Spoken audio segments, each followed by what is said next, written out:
A for apple. B बाबा. C for cat. D दादा.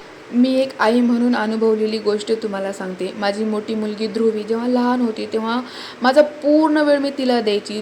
ती जोपर्यंत जागी असायची तोवर तिच्यासोबत खेळणं, बोलणं, छान छान मराठी इंग्लिश कविता म्हणणं असं आमचं असायचं. आणि ती जेव्हा झोपायची तेव्हा मी माझी बाकीची कामं करायची. मग अशानं काय झालं, ती खूप लवकर बोलायला शिकली.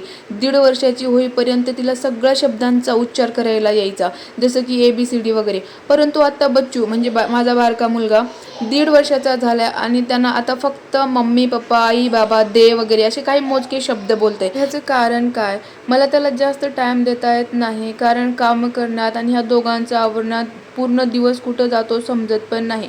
आणि उरलेला टाइम ध्रुवी झोपली तर बच्चू जागी असते आणि बच्चू जागी असला तर ध्रुवी. परंतु एक गोष्ट कळाली, मुलांना जेवढं बोलता येईल तेवढं बोला, गप्पा मारा, छान छान गोष्टी सांगा. ते आपल्या तोंडाकडं खूप लक्ष देऊन ऐकतात आणि बघतात, बोलण्याचा प्रयत्न करतात. भेटूया नेक्स्ट व्हिडिओमध्ये. Bye bye.